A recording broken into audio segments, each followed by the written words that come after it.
I watched this movie by myself. I just want to put that out there.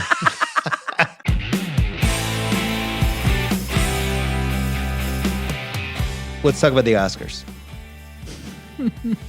Jesus Christ.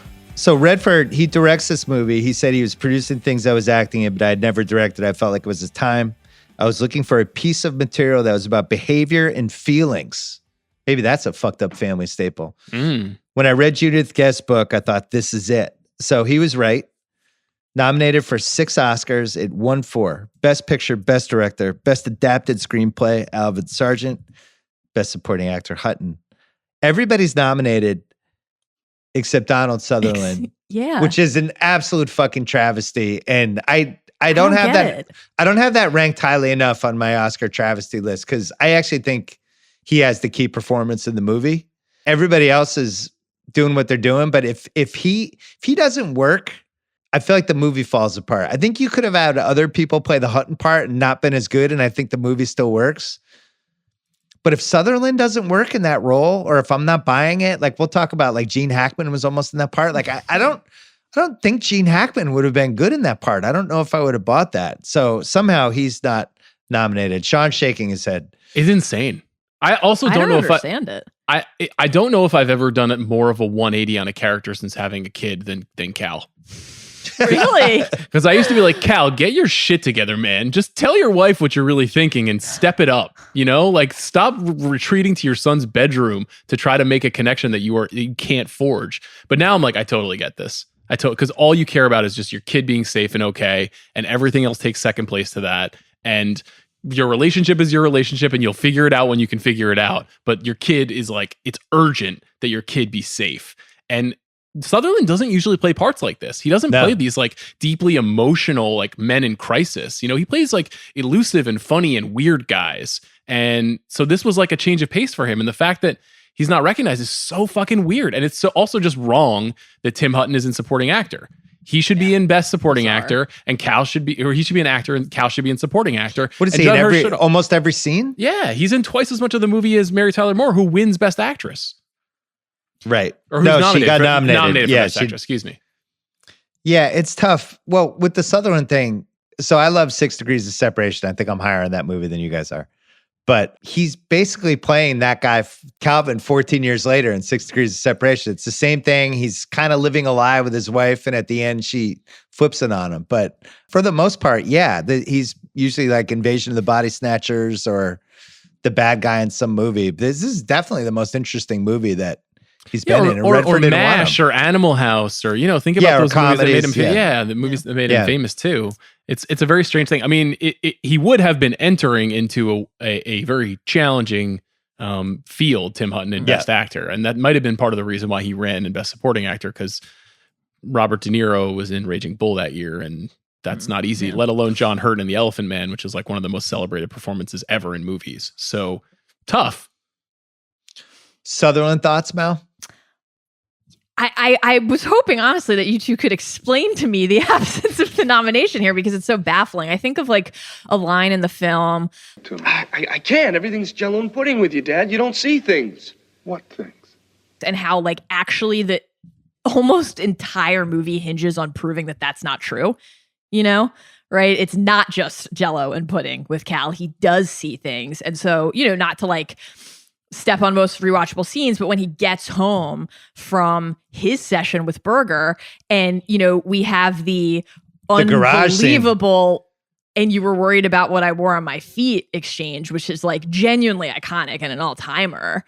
The payoff comes from the real sincere character arc and evolution that we've seen over the course of the film. I just think it's one of the more like overlooked and underrated performances. I mean, maybe in part just because the other ones are so celebrated, and like there's only so much air in the room, and, you know, only so much time you could spend like gushing about the performances in the movie. But I don't know, it's just like honestly sad. Imagine being the one left out when you were that central to the film. Goldman always used to call it the Rain Man Tom Cruise thing, where the key performance of the movie, people just missed that it was the key performance because there's so much else going on. They don't realize like this person was actually the anchor of the movie. I don't know. That's a really interesting list. That'd be a fun big picture topic at some point. Like the the anchor, the unseen anchors of movies. And to me, Sutherland is the anchor of this. But the big difference between a lot of those great parts that you're talking about and this one in particular is when you walk out of the movie, it's Sutherland who has the home run final moment. You know, it's Hutton turning to him and saying, "I love you, Dad." And Sutherland's got tears in his eyes and they hug, and then the camera pulls back and you're like, okay, so this is a story about a father and a son ultimately finding a way to be together in the face of this evil mom or this uncaring mother. So it's funny that, like, to your point, Mal, it's still kind of confounding that audiences didn't walk out of the movie and go, "Oh, Donald Sutherland, one of our great actors." I don't think he had the gravitas. I think the way the Oscars worked back then, they were super douchey and super elitist. And as opposed to now? Now at least they're more self-conscious about it. So this leads to, one of the most legendary Oscars we've ever had. Yeah, big one. Yeah. It gets postponed because Reagan gets shot night of. For some reason, the Oscars and the NCAA title game, which was Indiana against, I can't remember, Louisville, both are on the same night against each other. I don't know what the hell they were thinking with that. Both get postponed. This would have been a nightmare for 1980 Ringer.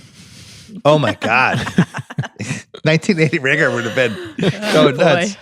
So we have, it was funny. I was watching some of the YouTube clips and I was trying to think, like, this had to have been one of the top 4 Oscars. It's like Johnny Carson at his peak. Mm-hmm. It's Redford versus Raging Bull and Redford winning, and then the actor Redford going up there and then coming back out for best film. And the best actress is absolutely loaded. And the films were, I think, pretty good that year. But what became the legacy was this robbed Scorsese. And I think as the years have passed, people have held that against Ordinary People as a movie because this was Scorsese's moment, and then he's chasing it ever since, and we finally get to The Departed. But Sean, do you believe in that sometimes with legacies of movies where, like, a weird Oscar result? Because we talked about the Forrest Gump. That happened with Forrest Gump too. Yeah. Quentin is still chasing the Best Picture thing and hasn't gotten it, even though he should have gotten it probably 3 or 4 times. And just like Scorsese probably should have gotten it 3 or 4 times from 1976 through 2006 before he gets it for The Departed. It's a very good year for movies. It's a very interesting slate of nominees. Just to give you the sense of, like, how important the movies were in the culture at this time, Norman Jewison, the legendary movie director, actually produced this telecast. A guy who made In the Heat of the Night produced the telecast for this, in addition to Johnny Carson hosting it, who of course was the most famous person on TV in the 1970s and early 80s. So it's like 50 million easy. Yeah, easy. Yeah. And so it's an interesting test, I think, of that thing I was talking about before, which is like the 70s are coming to an end. What were the 70s about?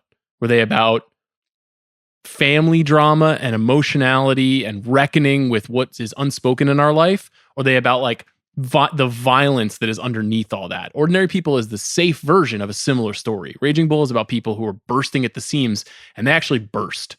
Ordinary People is about people who are bursting at the seams and they're trying to hold it together. And so it's this interesting comparison point. The other thing too is, like, basically David Lynch arrives on the national consciousness with Elephant Man and goes on to become one of the most important directors of the 80s and 90s. And he doesn't really make any other movies that are like The Elephant Man, but the fact that he got recognized at such a young age by the Academy makes this like a really, it's an unusually compelling slate. And even though the Oscars are seeming like a little fussy, Martin Scorsese and David Lynch are pretty out there. And Robert Redford he's the home team. He's one of the most bankable movie stars in Hollywood. So it's not shocking that a lot of the energy went in his direction. Mal, I'm going to give you a couple other movies from 1980. Okay. That did not join us in the Oscars. Oh, okay. Movie you might have heard of called The Shining. Man. Yeah. That's Kubrick. a tough one to leave out. Kubrick, shut out. Nicholson, thanks anyway. We could have had, for Best Actor, we could have had De Niro, Duvall, and Nicholson. We covered this when we did the Rewatchables, when we did The Shining. But Duvall gives the best performance of his career in Great Santini and just draws the all-time short straw going against the best performance of De Niro's career. Right. And I think Duvall probably wins, 7 out of 10 other years? They had to make it up to him with Tender Mercies like 5 years later and give it to him then. And then Sean mentioned John Hurt as the Elephant Man. The Elephant Man was a thing. It really was. Oh, yeah. Like, it's hard to explain now. It's black and white. It's fucking weird, but it was a real thing in the moment. I remember my family took me to see it. I've never been more bored in my life. I was like 10. I was like, what happened when we went to Caddyshack? That was that was so much more fun than this fucking thing. It's not a fun movie. And then you had Peter O'Toole and the Stuntman, which is like a really famous, important Peter O'Toole thing where it was like people thought he was done and he wasn't. And then Jack Lemmon got the 5th spot for Tribute. So never seen that. Have you seen Tribute? I don't even know what it was. That occasionally I'll be looking back at old Oscars results, and there'll always be one performance from a major actor where I'm like, what is that? And maybe it's because it just wasn't at Blockbuster or wasn't on HBO in 1992, but that's a movie that like has not a very big cultural reputation right now and edged out Jack Nicholson in The Shining.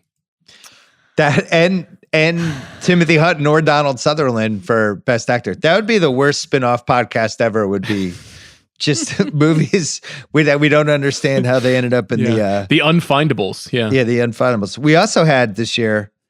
We had there was some Blues Brothers. We had Caddyshack, Friday the 13th. We had Xanadu, American Gigolo, which is just an amazing movie and with a very good LA movie, by the way. Great movie.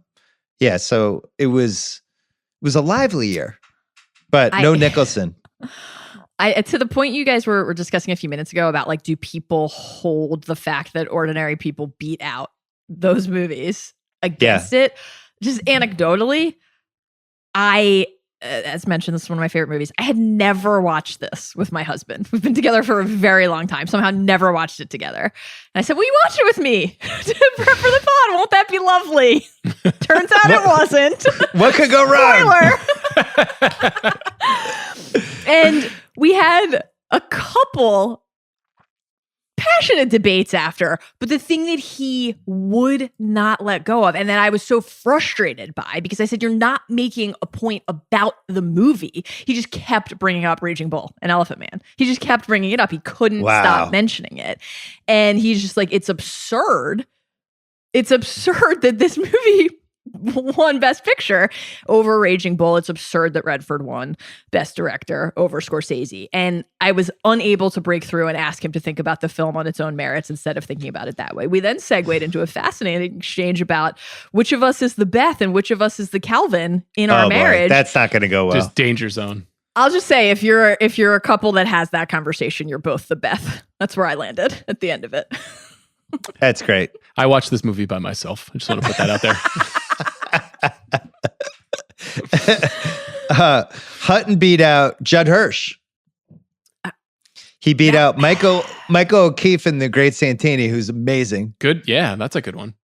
He beat out Joe Pesci in Raging Bull. And then Jason Robards and Melvin and Howard, who played Howard Hughes. He's actually good in that That's movie. A very good I'm one down as well. with that. Yeah. The Sissy Spacek one, she beat Mary Tyler Moore. She also beat Goldie Hawn in Private Benjamin. That movie's awesome, and she's awesome.